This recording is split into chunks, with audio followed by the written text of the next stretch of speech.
Shalom to the nation of Israel. This is Barzal coming in the spirit and power of Yahweh Bahashem, Yahweh Shai Bahashem, Racha Kwadash. Double honors to the apostles of Great Millstone and to the hopeful elect pushing his word in truth and sincerity across the four corners of the earth. This lesson is to be titled, There Are No Respects of Persons in the Lord's Judgment. Okay, so let's just go into the word respect. Okay, respect. Relationship, relation, regard, consideration. So the Most High doesn't regard anyone when it comes to judgment. Doesn't matter who you are, right? If you have to be judged, he's going to judge you. Doesn't matter, right? He doesn't consider, even he doesn't, and he can have mercy on you. But at the end of the day, like if he's going to judge you because of something you did that was wicked, you need to be judged, he's going to judge you, right? And at times he won't even have any consideration for you because you went off. And you know better, right? I just wanted to go into that real quick. So Colossians 3:25, but he that doeth wrong shall receive for the wrong which he hath done. And there is no respect of persons. Basically what I just said. So if you do wrong, you're going to receive wrong, right? Doesn't matter who you are. The Most High will get you, right? So now we're going to go to Deuteronomy.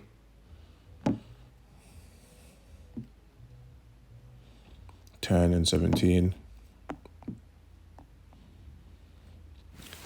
For the Lord your power is power of gods and Lord of lords, a great power, a mighty and a terrible, which regardeth not persons nor taketh reward, right? So he's terrible. I think his name was Al-Shaddai, a demon-like power or evil-like power. So like everyone thinks Satan's bad, man. Who do you think taught Satan those things? Who made Satan? The Most High made Satan. So obviously if Satan's bad, the Most High's worse. Right? So he doesn't care, even if you did all these works, at the end of the day, if you went off, you were being wicked, you're going to get judged for it. Right? It's very simple. So you don't want to be on the Most High's bad side. So you have to be doing right to the best of your ability. And if you're going off, let's say it happens, because you're not perfect, you're in the flesh, but if you're going off and you've been corrected, and you've been aware of something that you're doing that was wrong, you have to, what's the word I'm looking for? Or you have to stay in that correction, If you're aware of that, okay, I'm doing this and it's wrong, you have to make sure you apply that information that you just obtained and constantly correct yourself in that thing, right? Constantly work on that thing that you're not good at, or the thing that you're off balance in, right? Right? Because it's different if you're not aware. That's a whole totally different situation. But if you're aware of it, you got to take care of it. You can't be lazy. You can't be slothful. 2 Chronicles 19:6. And said to the judges, take heed what ye do, for ye judge not for man, but for the Lord, who is with you in judgment.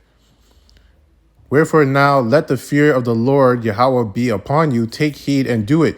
For there is no iniquity with the Lord our power, no respect of persons, nor taking of gifts.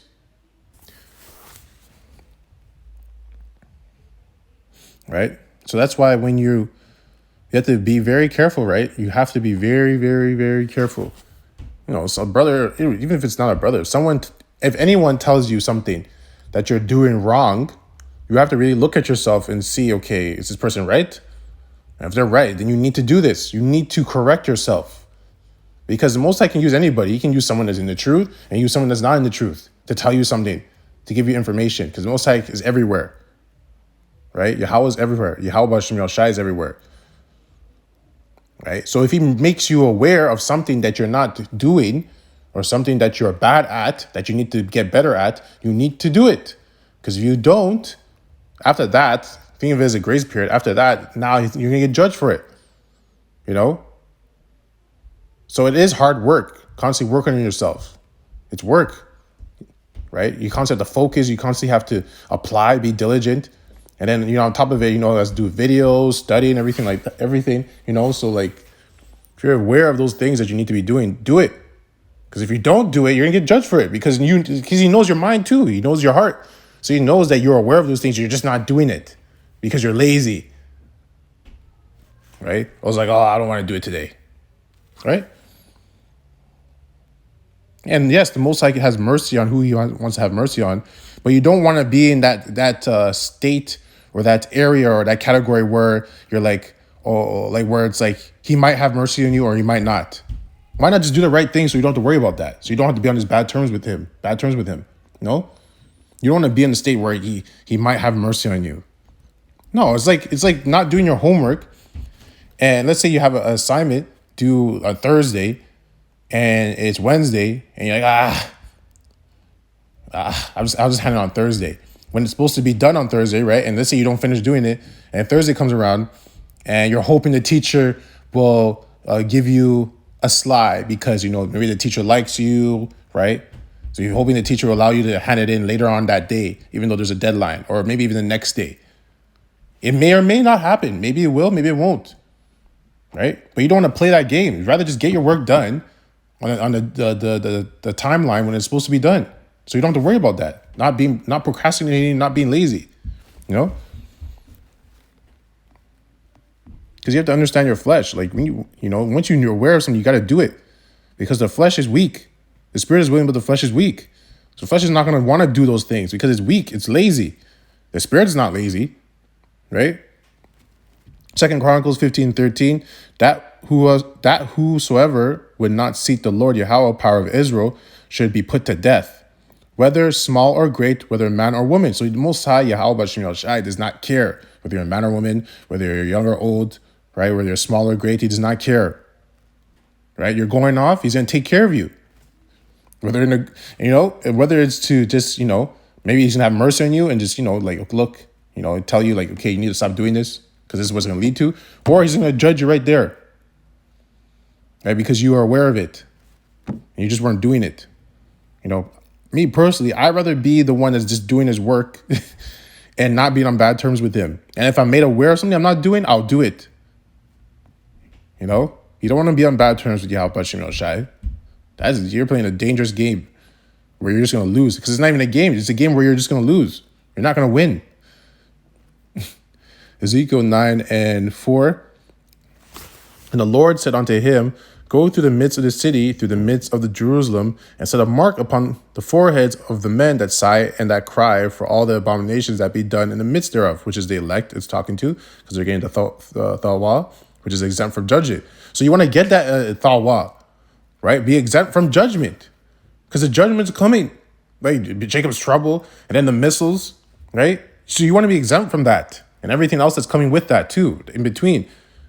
So to be exempt, you have to be doing your job. You have to be doing your work. You have to be on good terms with Yahweh B'Shem Shai, right? You have to be doing everything you could possibly be doing to the best of your ability, right? Not hiding your talents, right? Doing everything you can possibly can do, right? You have to have that fear. You have to be afraid because it's real. Judgment's coming, right? You want that Thawa.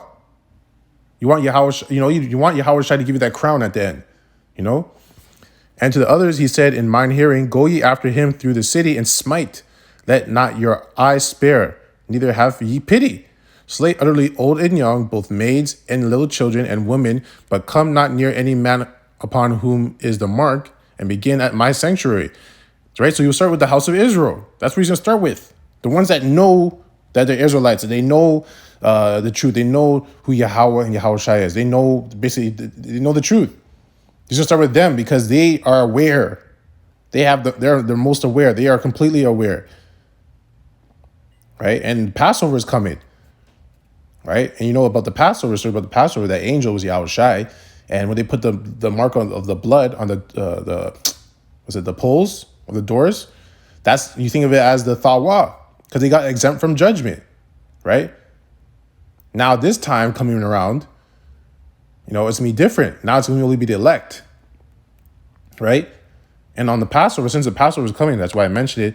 I know Apostle Taro always says it's always a great sifting of the Passover, and it makes sense because that's what's happening in the Passover, right? The first Passover, the angels sifted out Israel from the heathens and he killed the newborns, right? So the same thing is coming each Passover. There's always a sifting of the ones that are in the sanctuary, right? Because the Most High is looking for the elect. So that Passover is a sifting process, right? So if you're doing your job, you get a grace, you get a thawa, and you don't get sifted out. And you have to keep doing your job so you keep that thawa. So when you get to the end, you get that crown because you want to make it to the end, right? It's never too late to.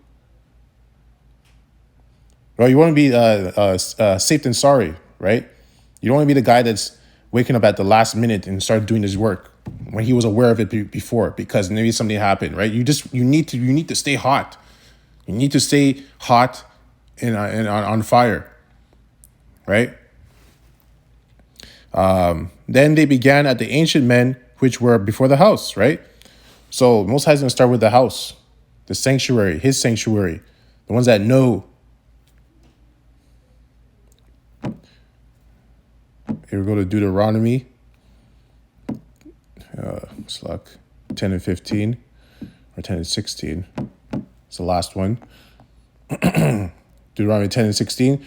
Circumcise therefore the foreskin of your heart and be no more stiff-necked, right? So he's talking about spiritually, right? For the Lord your power is power of gods, and Lord of lords is great power, a mighty and terrible, which regard not persons, nor taketh reward. Right? And he says circumcise, when you've been circumcised, you're taking that foreskin off, right? Making yourself naked. Right? Making yourself pure, making yourself clean. Right? And being no more stiff-necked, right? So don't be stubborn. Don't be prideful. And that's why it says right there in the next verse that the Most High doesn't care. He doesn't care who you are. You're gonna get your judgment if you deserve it. Right. So, anyways, that's it on that. I hope this lesson was edifying to hopefully kind of put that heat on you because we all need it here and there. But the point is that the Passover is coming. So, like Apostle Har always says, there's always a great sifting during the Passover, and it makes total sense. That's a process of how the Most High sifts. Right? Who was doing their work, who kept the thawa, and once it didn't, get sifted out. Right? It's very simple. Anyways, shalom until next time.